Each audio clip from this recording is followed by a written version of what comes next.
So over the weekend we had the Anthem VIP demo for people who've pre-ordered the game. Anthem, the latest game from Bioware. It's essentially the new IP that Mass Effect was sacrificed to give birth to. So I've got a lot of hope invested in that. Mass Effect being probably my favourite franchise, favourite games of the last generation. Mass Effect Andromeda being a huge disappointment, and so Anthem really needs to wow me to make up for that disappointment, I think. And so this is my impressions of the demo. I'll be honest, I didn't play it as much as maybe I would have liked. It was a bit of a hectic weekend. It was my birthday, so we had a party, and I didn't have a huge amount of time. And this is very much my initial impressions, and my impressions videos are normally reasonably brief, just kind of off the cuff how I feel about a game. I don't really script them. It's just I tend to talk about what I initially feel about that game, and if it warrants it, we'll do a long play review later, which is a little bit more formalized, and I try to rope some extra people in to get their take on it as well. So I think if my opinions on Anthem were to be summed up in one word, it would very much be conflicted, which, seeing as we're less than a month out from the game releasing, maybe not the best sign. So, I put a positive spin on this. The good, first of all. Anthem is a lot of fun to play. It feels like it's got a refinement of the Mass Effect combat. It's third-person action, where you can use a variety of weapons and abilities. You have 4 classes to play as, those being, and I'll probably get the names wrong because I've already given them adopted names. So you've got the Ranger, who's kind of the all-purpose soldier, effectively the soldier class from Mass Effect. Focuses on grenades, on rockets firing from his suit. Very weapon orientated, can put up some light shielding, things like that. A little bit of mobility, a little bit of armor, kind of the jack of all trades, master of none, very much the soldier. You have the Colossus, which is the big Titanfall-esque suit, which is heavy guns, heavy weapons, heavy artillery, complete lack of mobility, and no overshield, funny enough. Even though these are meant to be the tanky ones, there's no shield, they just have high armor and high health. And whereas the Ranger is very much the jack of all trades, easy to get to grips with, definitely the starter one, and let's see how it pads out in late game when the game comes out. But the Colossus is one I was really looking forward to. I always like playing the tanky class, and it was disappointing. It was a complete bust. You feel weak as piss, basically. You seem to get taken down so much, just as quickly as any of the other suits, any of the other javelins, because that's what the Bioware's calling these. And you're definitely not tanky at all. And I think looking online, there's been a couple of threads on Reddit. The reason for this being is it seems like the Colossus may be very much more gear dependent than a lot of the other classes, and I just simply did not get the Colossus specific gear that extends their health. Apparently you get things that extend their health up to 10 times of any other Warframe, Jesus, wrong game, any other Javelin.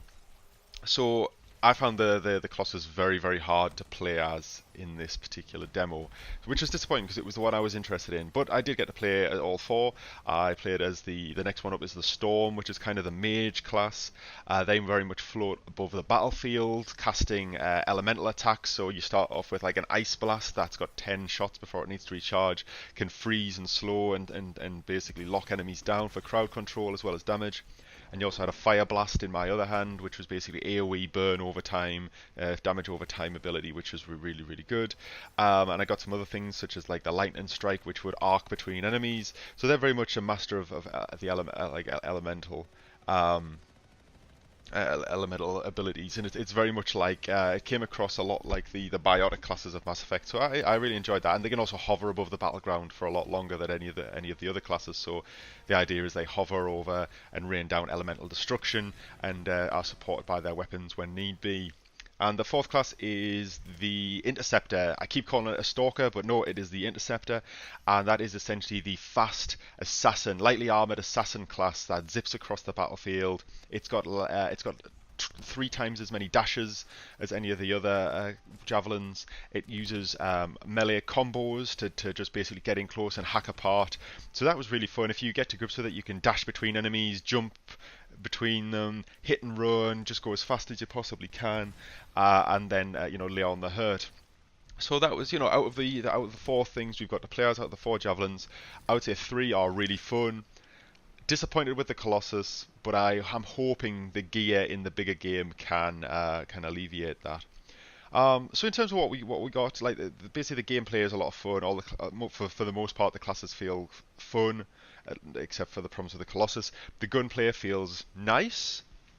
It feels very much like Mass Effect, which by the end of that franchise, like even Andromeda had good combat, even if it lacked in a lot of other areas. But it feels very much like an extension of that on a much bigger scale. You're fighting outdoors, you're fighting in much bigger areas, and you're fighting against a huge number of enemies.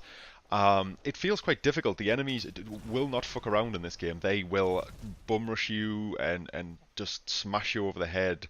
And you're kind of constantly under pressure because while you have armor, shields, and health, your health only recharges by picking up health drops from fallen enemies. So you're always under a little bit of pressure to kill enemies and push out to try and collect that health, even when you're up against it and getting whittled down by them. So it was a nice degree of challenge, and I definitely noticed as I got more powerful, my abilities definitely did scale up in a nice way. This very much feels like Warframe, which I kind of stumbled on earlier in the video, and very much like Destiny. And I was thinking about this morning, and it feels very much like Destiny is at one end of the scale with its very kind of curated experience. It's got a very limited loot pool. That the variety in the builds in its classes isn't really there, but it's got very high production values and a very curated experience, and that's what it does really well. On the other side of that, you've got Warframe, which is, it's a free-to-play game that's kind of been iterated upon year after year. Doesn't really have the production values of Destiny or that cohesion in the lore and the setting or anything like that. But it's incredibly grindy. Where you can play Destiny for a few weeks and probably see everything you want to see, Warframe is inherently grindy. You've got to farm parts by killing bosses multiple times, and then you've got to wait literal real life days for things to manufacture in your foundry. They're kind of, say if they're either end of the scale, Anthem probably sits somewhere in between, where it's a somewhat curated experience with a campaign, but its loot pool feels more diverse than Destiny's. It's akin to something like Diablo from what I saw, where it gives you nice boosts to things, and we'll see when the masterwork drops and the legendary drops and everything like that are in the main game. It's going to be interesting to see how that ultimately pans out, because what I saw in this demo, I liked, and I think that's the key here. When I was playing Anthem, I really enjoyed it. It was fine. It was everything I expected it to be, and I can see myself enjoying this game. I obviously had a pre-order to get this. I managed to get a pretty good deal actually. I think Shop 2 and a few other people were selling it for about nearly £30 on a pre-order, which maybe is a little bit worrying in terms of what EA's expectations for this game are. But yeah, when I was playing Anthem, I really enjoyed it, and I can see myself getting my money's worth out of it. However, the bad, and the part that really gives me the conflict, is this game feels like it could be a mess on a technical level.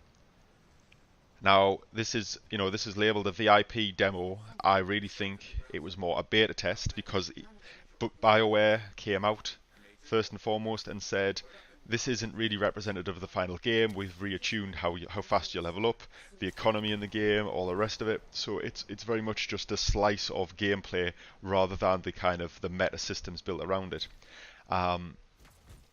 So that, and I think they've maybe hedged the bets and not called this a beta, whereas this really did feel like a beta because there were technical issues galore.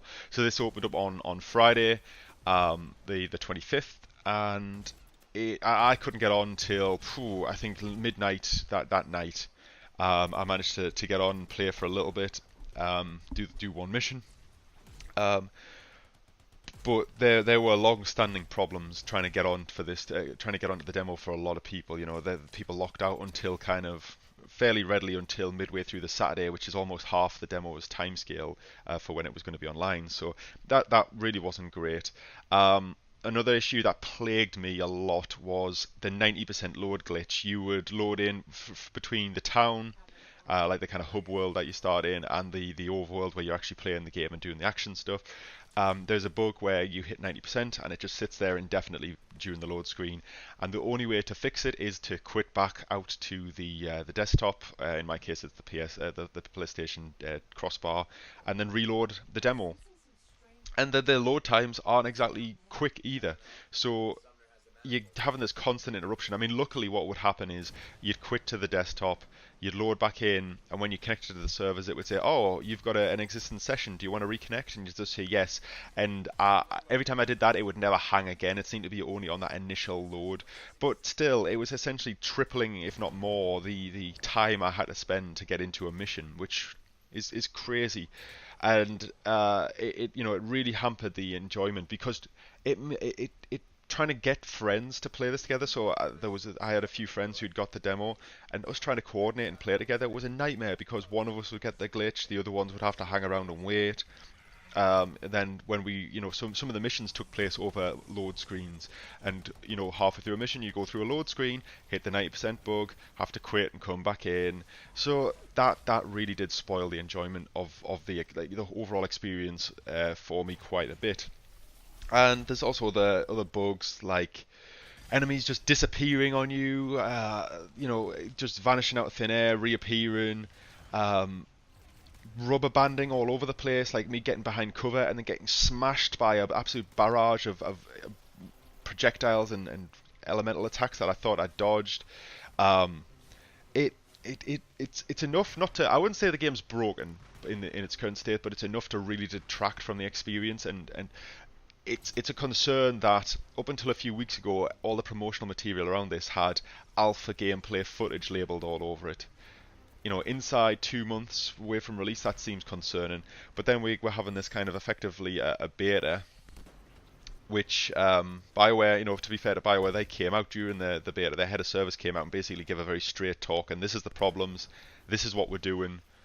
We won't fix them as part of this demo, but we're hoping to fix them before release. That to credit where credit's due. Bioware have been very open and very honest, and I appreciate that.